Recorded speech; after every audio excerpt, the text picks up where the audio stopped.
The blood-curdling scream that rang out from the Whitman household that evening in 1876 was nothing new to the residents of Cottonwood Springs, Colorado. But it was the last straw for Mackenzie Morgan, who had just returned from a cattle drive to find his hometown once again shrouded in the familiar sounds of Harold Blackwood's rage. Hope Blackwood had married Harold 6 years earlier when she was just 18, filled with the naive dreams that often accompanied youth. Her golden hair and delicate features had captured the attention of the wealthiest man in town, and her father, desperate to secure his daughter's future after successive crop failures, had encouraged the match despite the 15-year age difference. Now, at 24, Hope's once bright eyes had dulled, and she had mastered the art of covering bruises with high collars and long sleeves, even in the summer heat. Her lips, which once smiled easily, now remained in a perpetual straight line, careful not to show too much emotion lest it trigger her husband's volatile temper. "You worthless woman." Harold's voice boomed through the thin walls of their grand 2-story home on the edge of town. "I told you to have dinner ready when I returned." Inside, Hope was backing away, her hands raised defensively. "The stove wouldn't light properly, Harold. I've been trying." "Excuses," Harold roared, knocking over a chair as he advanced on her. "Always excuses from you." Hope's back hit the wall. There was nowhere left to retreat. Harold raised his fist, his face contorted with rage, the veins in his neck bulging beneath his expensive collar. The door crashed open. Mackenzie Morgan stood in the doorway, his 6'3" frame filling the space, dust from the trail still clinging to his clothes. His dark eyes took in the scene in an instant. "That's enough, Blackwood," he said, his voice quiet but carrying the kind of authority that came from years of commanding men on the open range. Harold's head whipped around. "This is none of your business, Morgan. Get out of my house." Mackenzie didn't move. Instead, he stepped inside, placing himself between Harold and Hope. "A man who raises his hand to a woman has no right to call anything his own."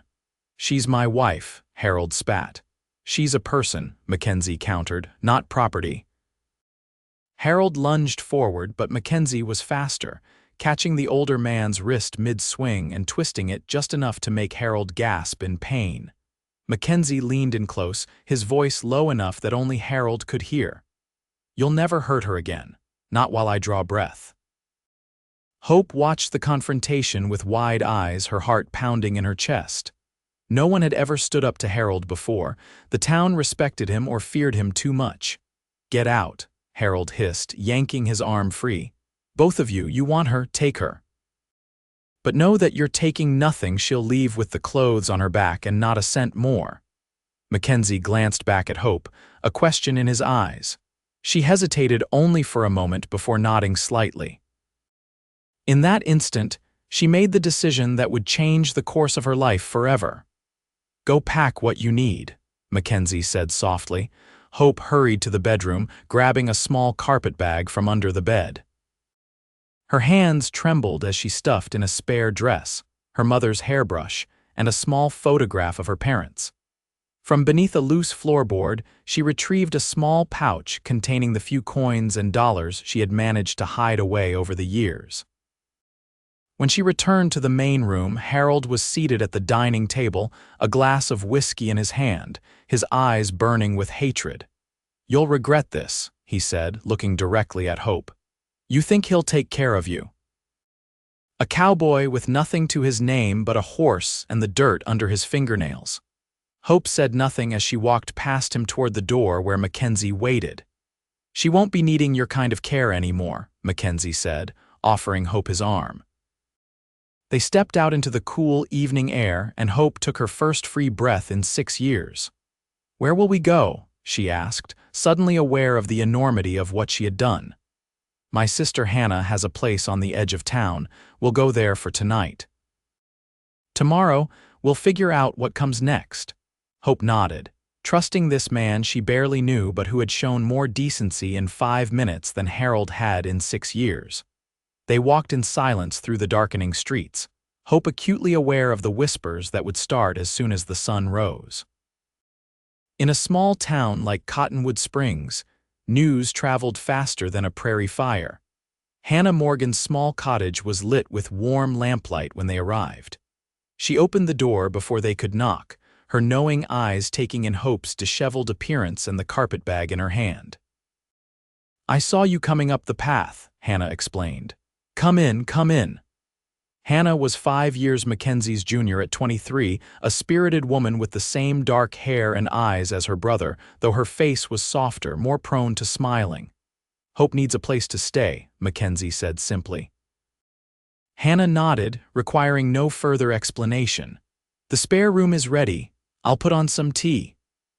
Hope followed Hannah to a small but clean bedroom with a patchwork quilt on the bed and fresh flowers in a jar on the windowsill. "Thank you," Hope whispered, setting down her bag. "No need for thanks," Hannah said, squeezing Hope's hand. "Any woman brave enough to leave Harold Blackwood is welcome in my home." After Hannah left, Hope sat on the edge of the bed, the reality of her situation beginning to sink in. She had left her husband something virtually unheard of in 1876. She had no money to speak of, no family nearby, and nowhere to go. Yet, strangely, she felt a flicker of something she hadn't felt in years: hope. In the kitchen, Mackenzie explained the situation to his sister in hushed tones. "Harold will come for her," Hannah warned. "You know he will." "Let him try," Mackenzie replied, his jaw set. "I meant what I said, he'll never hurt her again." "And what's your plan, Mac? Hide her here forever?" Mackenzie ran a hand through his dark hair. "I don't know yet, but I couldn't leave her there." Hannah's expression softened. "Of course you couldn't, that's not who you are," she paused. "But Blackwood has influence in this town. The sheriff, the judge, they're all in his pocket." "Then we'll leave Cottonwood Springs," Mackenzie said decisively. "I've been thinking about heading north anyway, maybe to Wyoming. There's good grazing land up there and the railroad's coming through." Hannah studied her brother's face. "This isn't just about helping someone in trouble, is it?" Mackenzie looked away. "I've known Hope since we were children, Hannah, before her father pushed her to marry Blackwood." "I should have spoken up then. You were barely more than a boy yourself," Hannah reminded him, "and you were away working the herds up north."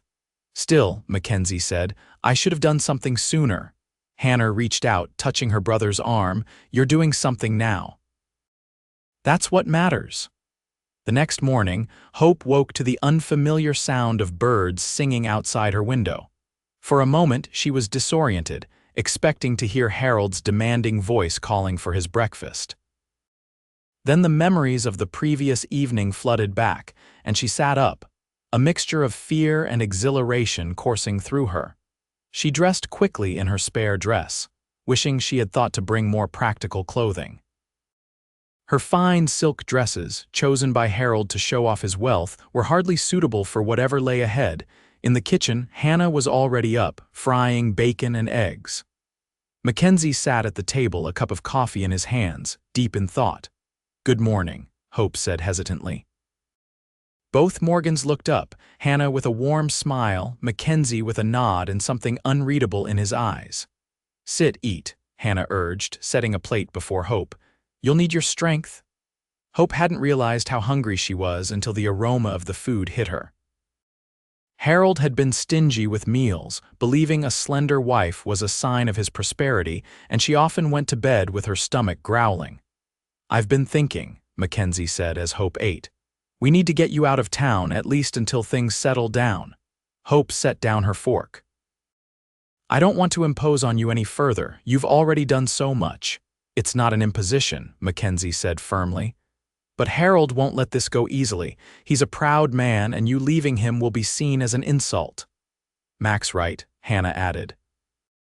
"Harold's probably already at the sheriff's office, spinning some tale about how you were abducted or lost your mind." Hope's stomach clenched. "What will we do?" "I own a small parcel of land about 50 miles north of here," Mackenzie explained.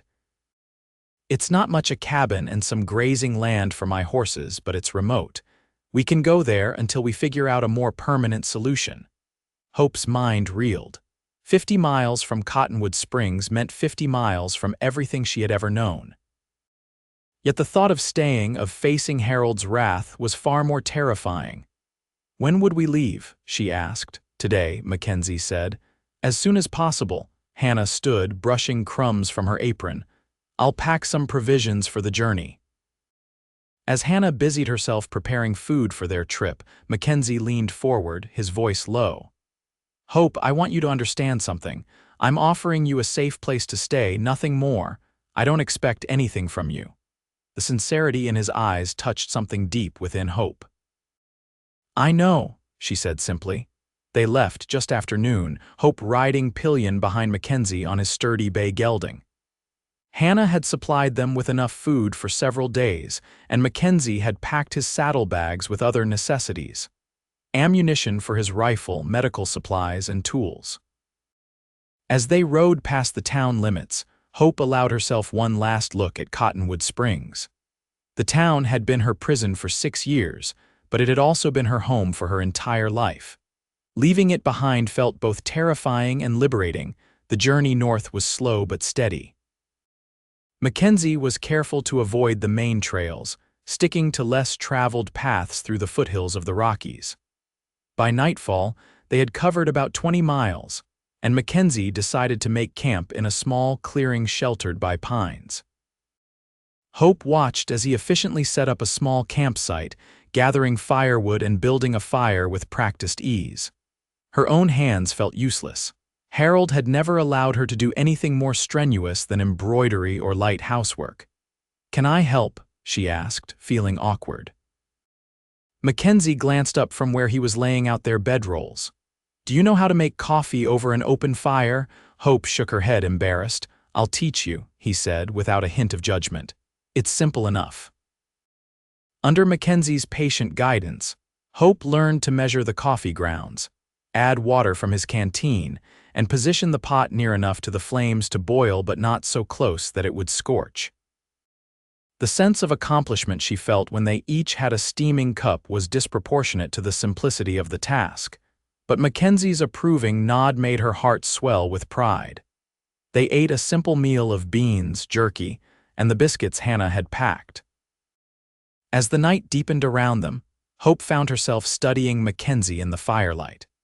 She had known him peripherally all her life. He was 2 years her senior, and had been friends with her older brother before he died in the war, but she realized now how little she truly knew about him. "Have you always been a cowboy?" she asked, breaking the comfortable silence. Mackenzie looked up, surprised by the question. "Not always. My pa was a blacksmith. I apprenticed with him until he died when I was 16. After that, I took whatever work I could find. Ended up on a cattle drive heading north and found I had a knack for it." "And your mother?" "Died when Hannah was born," he replied. "Pa raised us on his own." Hope nodded, understanding the loss reflected in his voice. "My mother died too when I was 14, consumption." They shared a moment of silent recognition, the bond of shared grief creating a connection between them. "Why did you come back?" Hope asked eventually. "To Cottonwood Springs, I mean. You could have stayed up north." Mackenzie poked at the fire with a stick, sending sparks flying upward. "Hannah," he said simply. "After Pa died, she was all alone. I tried to convince her to come with me, but she's stubborn. Says Cottonwood Springs is her home." He paused. "So I come back between drives, check on her, make sure she's all right." "You're a good brother," Hope observed. Mackenzie shrugged, uncomfortable with the praise. "She's family. That's what you do for family." The word family hung in the air between them. Hope thought of her own family, her father, who had essentially sold her to Harold, her mother, who had died too soon, her brother, whose body lay in an unmarked grave somewhere in Virginia. None of them had protected her the way Mackenzie protected Hannah. "We should get some sleep," Mackenzie said, interrupting her thoughts. "We've got a long ride tomorrow." Hope nodded, suddenly aware of how exhausted she was. The emotional strain of the past 24 hours combined with the physical exertion of riding all day had drained her completely. Mackenzie had laid their bedrolls on opposite sides of the fire, maintaining a respectful distance. Hope crawled into hers, pulling the blanket up to her chin against the night chill. "Mackenzie," she said softly, Thank you for everything." In the flickering firelight, she saw him nod once before turning over to sleep. The next morning dawned clear and cool. Hope woke to find Mackenzie already up, rekindling the fire and preparing coffee. Her body ached from the unaccustomed horseback riding, but she was determined not to complain. They ate a quick breakfast and packed up camp efficiently. Hope tried to help where she could, learning by watching Mackenzie's methodical movements. Back on the trail, Hope found herself relaxing into the rhythm of the horse beneath them. The vast landscape of the Colorado Territory stretched around them, towering mountains to the west, rolling plains to the east, and endless sky above. For the first time in years, Hope felt a sense of freedom that made her heart soar. "Tell me about your land," she said, raising her voice slightly to be heard over the steady hoofbeats. "It's nothing fancy," Mackenzie replied. 20 acres along a creek that feeds into the North Platte River. Good water, decent soil. The cabin needs work. It was built by a trapper who moved on years ago, but it's solid enough. Do you plan to ranch there, eventually? I've been saving to buy a small herd, maybe this year if the prices at the cattle market are fair. Hope could hear the pride in his voice, the hope for the future. It made her wonder about her own future, now so uncertain. "What will you do?" Mackenzie asked, as if reading her thoughts. Hope considered the question. The truth was, she had no idea. As a married woman, she had had no need for an occupation. Before that, she had been a daughter in her father's house, learning household skills but little else that might earn her a living. "I don't know," she admitted. "I can sew, but not well enough to make a trade of it. I can keep house, but—" She trailed off, realizing how limited her options were. "There's time to figure it out," Mackenzie assured her. "You're welcome to stay at the cabin as long as you need." Hope was grateful for his generosity but determined not to be a burden. "I'll earn my keep," she promised. "I'll learn whatever I need to." Mackenzie's chuckle rumbled through his back. "I believe you will." They stopped at midday to rest the horse and eat a light meal. Hope's muscles were screaming in protest, but she forced herself to walk around, knowing that staying still would only make the stiffness worse. "We're making good time," Mackenzie observed, scanning the horizon. "Should reach the cabin by tomorrow afternoon." Hope nodded, trying to hide her discomfort. Mackenzie noticed anyway. "Riding's hard on the body when you're not used to it," he said. "We can take it slower this afternoon." "No," Hope said quickly. "I'm fine. The sooner we reach the cabin, the better." Mackenzie studied her for a moment, then nodded. "All right, but tell me if you need to stop." They continued north, the landscape gradually changing as they moved into more rugged terrain. Hope distracted herself from her discomfort by asking Mackenzie about the plants and animals they passed, eager to learn about this new world she found herself in. As the sun began to set, Mackenzie guided his horse to a small hollow near a bubbling stream. "We'll camp here for the night," he said, helping Hope dismount. Her legs nearly buckled when her feet touched the ground, and Mackenzie caught her arm to steady her. His touch was gentle but firm, and Hope found herself leaning into his strength for just a moment before straightening. "Thank you," she murmured, embarrassed by her weakness. "No shame in being tired," Mackenzie said, his voice kind. "You've been through more in the past 2 days than most folks face in a month." Hope managed a small smile, grateful for his understanding. That night, as they sat by the fire after dinner, Hope found herself watching Mackenzie as he cleaned his rifle. His hands moved with practiced efficiency, his focus absolute. She noticed details she hadn't before: the way his brow furrowed slightly in concentration, the strength in his forearms as he worked, the quiet competence that seemed to define everything he did. "Where did you learn to shoot?" she asked, genuinely curious. Mackenzie looked up, surprised by the question. "My pa taught me the basics, said every man should know how to hunt and protect himself, but I really learned during the war." "You fought?" Hope hadn't known this about him. Mackenzie nodded, his expression turning somber. 2 years with the Union Cavalry. Joined up in '63, just after I turned 18, fought until Appomattox. Hope thought of her brother, who had never come home. My brother Thomas was with the 2nd Colorado Infantry. I know, Mackenzie said softly. He was a good man. We wrote to each other a few times during the war. Hope felt tears prick her eyes. I didn't know that. He talked about you in his letters, Mackenzie continued, his voice gentle, said you were the smartest person in the family. That you could recite entire poems from memory and knew more about stars than anyone he'd ever met. A single tear slid down Hope's cheek. He exaggerated, she whispered, but he was kind that way. I don't think he exaggerated, Mackenzie said, setting aside his rifle. I remember you from before. You were always reading, always asking questions that made the schoolteacher nervous. Hope laughed despite her tears. Mrs. Wilson used to say my curiosity would be the death of her. Curiosity's a good thing, Mackenzie said firmly. Keeps the mind sharp. They fell silent again, but it was a comfortable silence, filled with shared memories and a growing sense of connection. The next day's journey took them through increasingly wild country. The trail narrowed, winding through stands of aspen and pine, crossing small streams and rocky outcroppings. Hope marveled at the beauty around them, so different from the more settled area around Cottonwood Springs. By mid-afternoon, Mackenzie pointed to a distant ridge. Just over that rise, he said. We're almost there. As they crested the ridge, Hope caught her first glimpse of Mackenzie's land. A small cabin sat in a natural clearing, its log walls weathered to a soft gray. Behind it, a creek wound its way through a meadow dotted with wildflowers. Mountains rose in the distance, their peaks still capped with snow despite the summer warmth. It's beautiful, Hope breathed. Mackenzie's chest swelled with pride at her words. It's not much, but it's mine. The cabin was rustic but sound, just as Mackenzie had described. A single room with a stone fireplace, a rough-hewn table and chairs, a bed frame with a straw mattress, and various hooks and shelves for storage. A lean-to on one side served as a storage area for tools and supplies. I'll sleep out here, Mackenzie said, gesturing to the lean-to. You take the cabin. Hope shook her head. I can't put you out of your own home. You're not putting me out.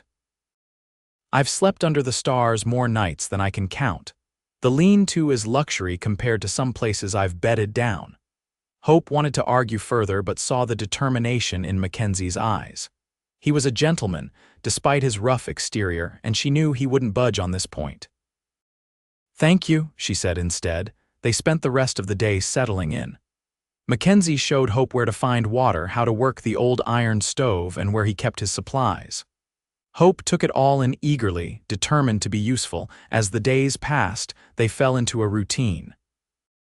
Mackenzie worked on repairs around the property, patching the roof, reinforcing the corral, clearing brush, while Hope took over the domestic tasks.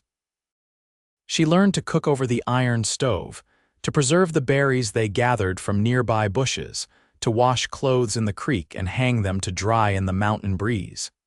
Each evening, they would sit outside the cabin, watching the sunset paint the mountains in gold and pink. They talked about books they had read, places Mackenzie had seen on his travels, Hope's memories of her mother and brother. Sometimes they sat in comfortable silence, each lost in their own thoughts but taking comfort in the other's presence. Hope found herself changing in ways both subtle and profound.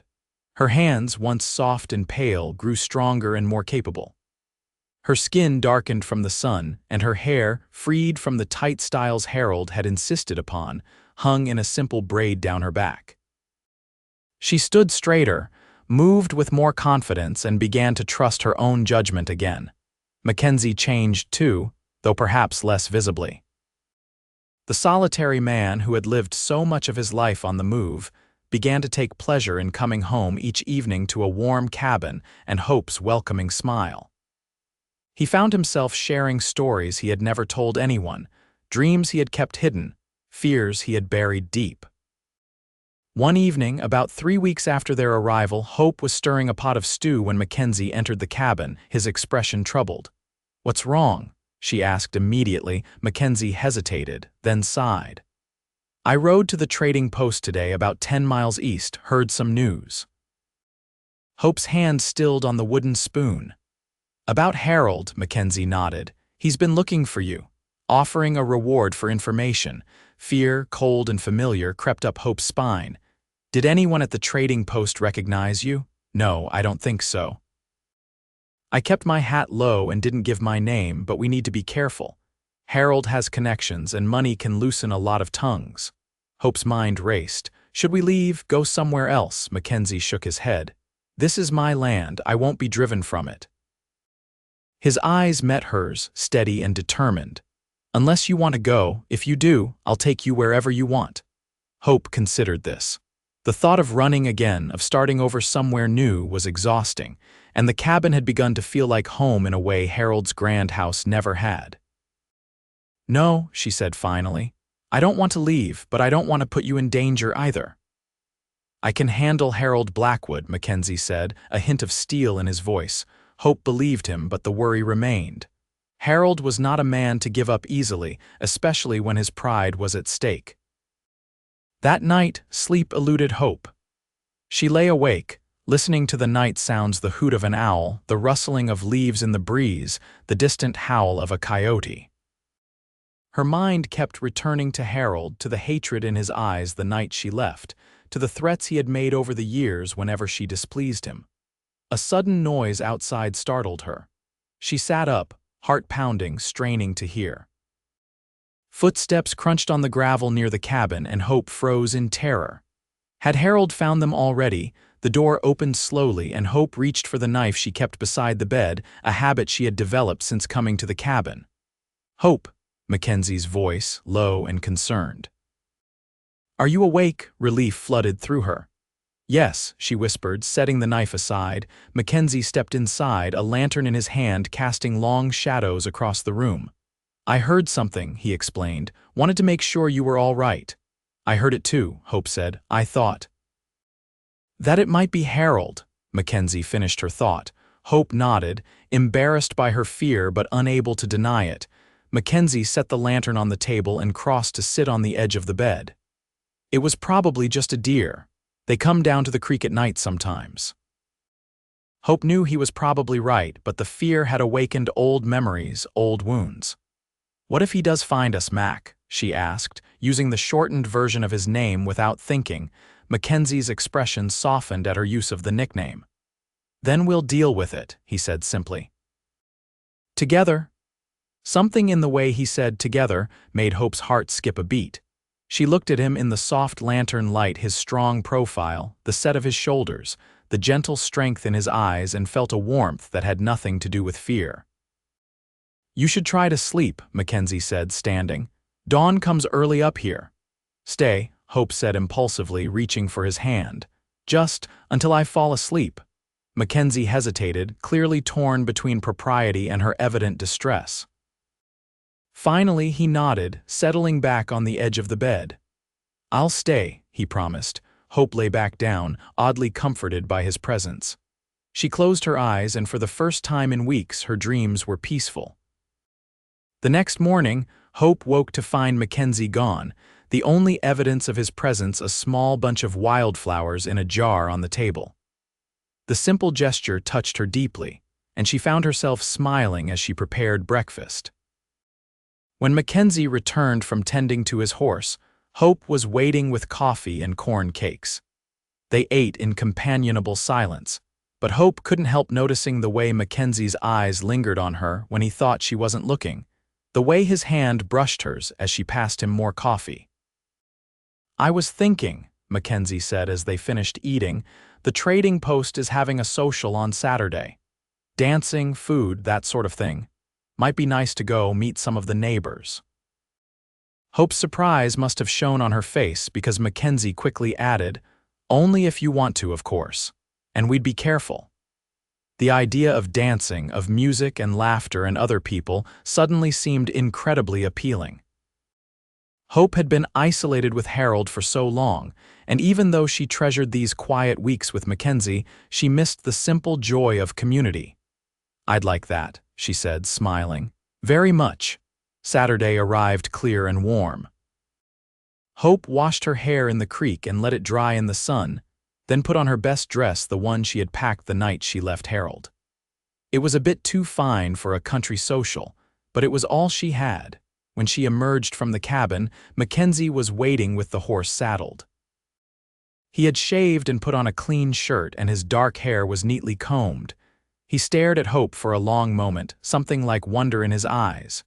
"You look beautiful," he said simply. Hope felt herself blush. "Thank you, you look very handsome yourself." The ride to the trading post took about an hour. As they approached, Hope could hear fiddle music and laughter. The trading post, a large log building that served as store, post office, and social center for the scattered homesteads in the area, was decorated with paper lanterns and bunting. Outside, tables had been set up with food, and a cleared area served as a dance floor. Mackenzie helped Hope down from the horse, his hands lingering at her waist for just a moment longer than necessary. "Ready?" he asked. Hope nodded, suddenly nervous. These would be her new neighbors, people she might see regularly. What would they think of her, a woman living alone with a man who wasn't her husband? As if sensing her thoughts, Mackenzie leaned close. "You have nothing to be ashamed of," he murmured. "Hold your head high." Bolstered by his confidence, Hope straightened her shoulders and walked beside him toward the gathering.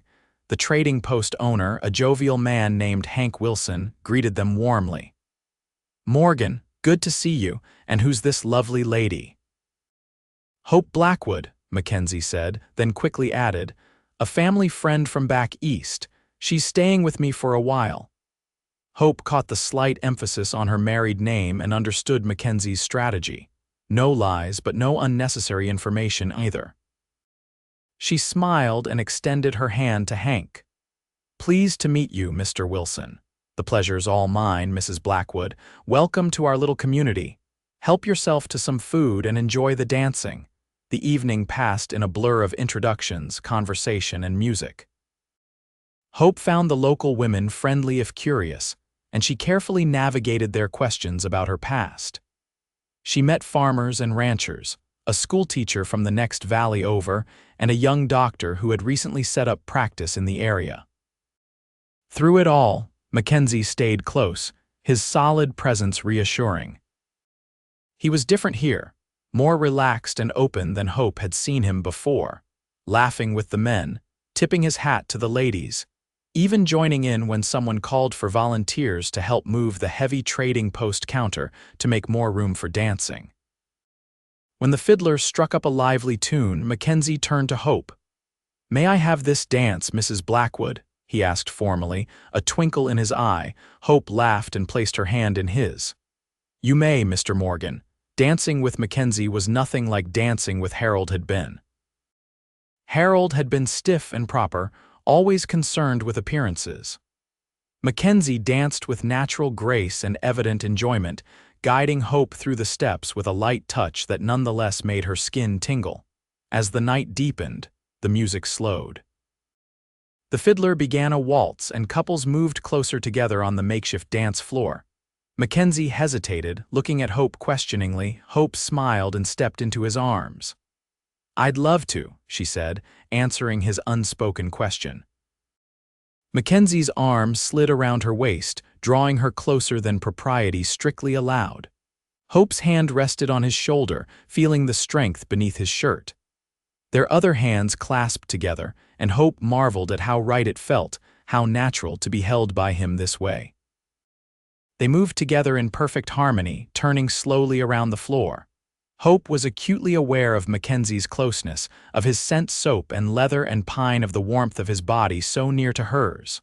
"Hope," Mackenzie said softly, his voice for her ears alone.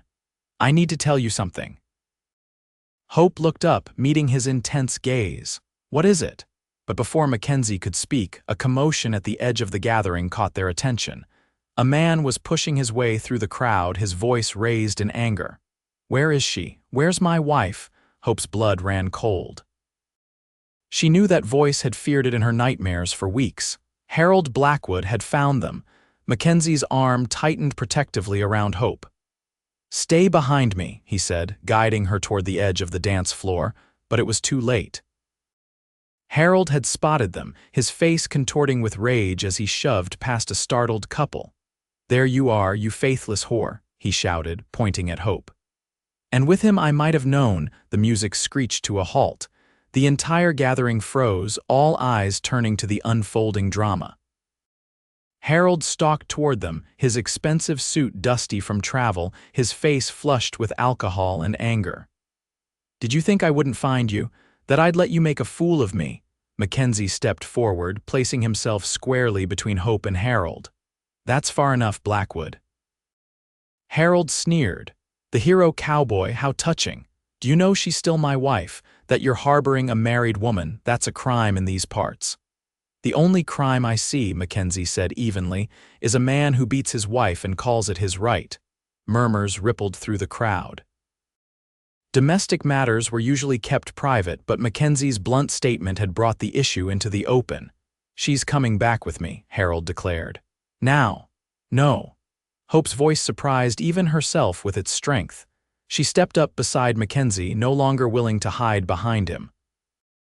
"I'm not going anywhere with you, Harold." Harold's face darkened. "You have no choice. The law is on my side." "The law doesn't give you the right to abuse your wife." The young doctor spoke up from the crowd, his expression grave. "Mind your own business," Harold snapped. "When a woman shows up with bruises the shape of a man's hand," the doctor continued steadily, "it becomes my business." Hope realized with a start that the doctor was referring to her to the marks Harold had left on her that he must have noticed during their conversation earlier. She felt a surge of gratitude for this stranger's support.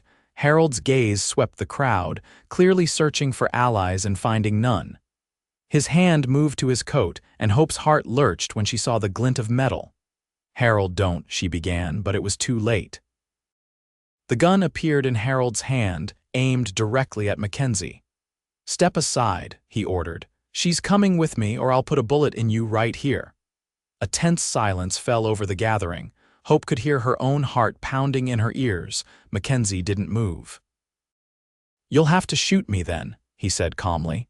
"Because as long as I'm breathing, you'll never hurt her again." The words, the same ones he had spoken that night in Cottonwood Springs, seemed to enrage Harold further. His hand tightened on the gun, his finger moving to the trigger.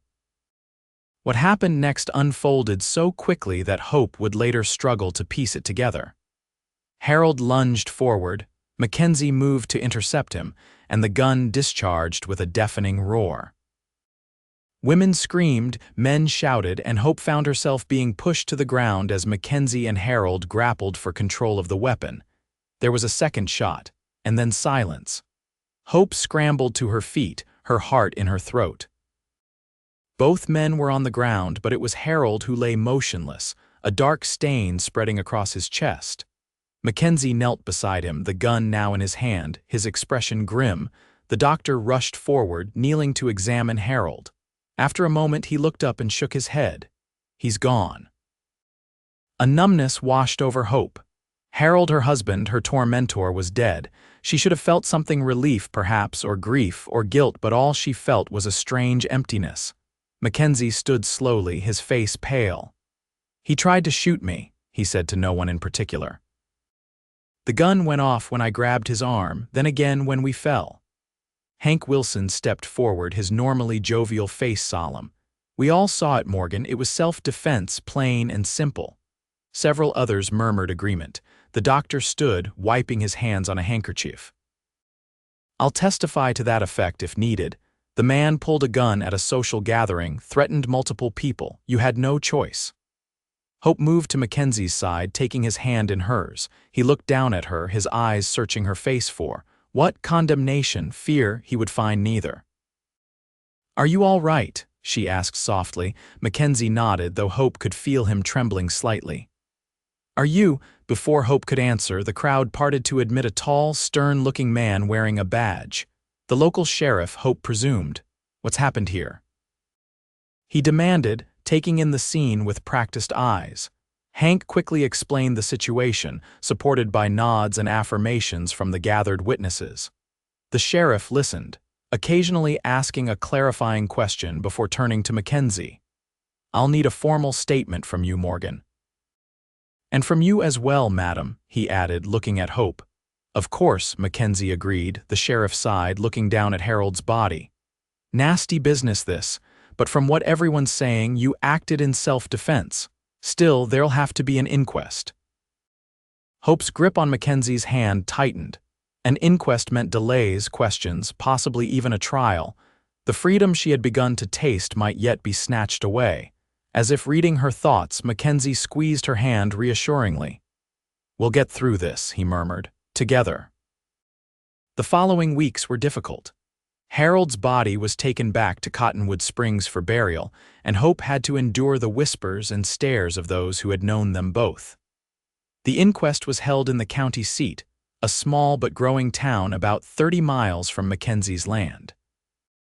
Hope testified about the years of abuse she had suffered at Harold's hands, about his violent temper, about the night she had finally fled.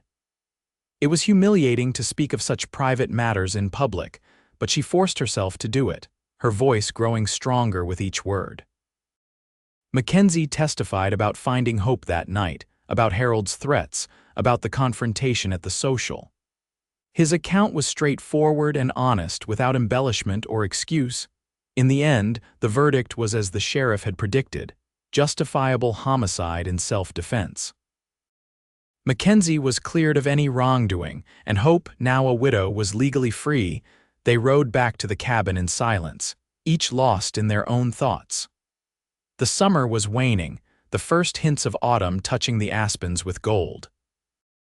Hope realized with a start that she had been with Mackenzie for nearly 3 months, the happiest 3 months of her adult life, despite the shadow of Harold that had hung over them. As they reached the cabin, Mackenzie helped Hope down from the horse. His hands lingered at her waist, and when she looked up, she found him studying her face with an intensity that made her breath catch.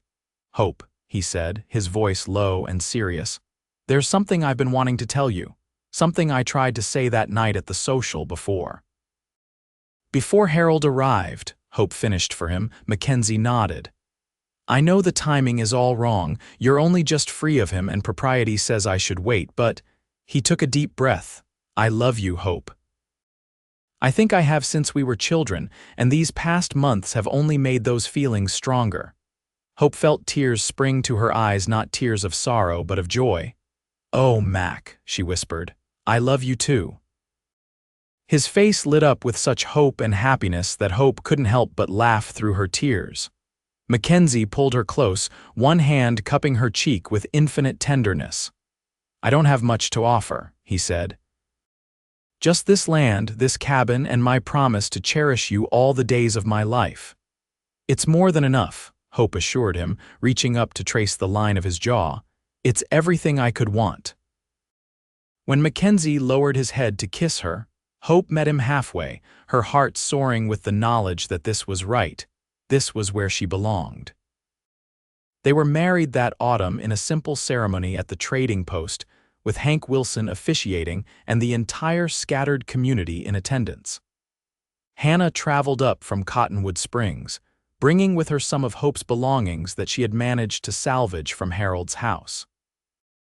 After the ceremony, as friends and neighbors celebrated around them, Mackenzie led Hope outside to watch the sunset paint the mountains in fiery gold. "Happy?" he asked, his arm around her waist.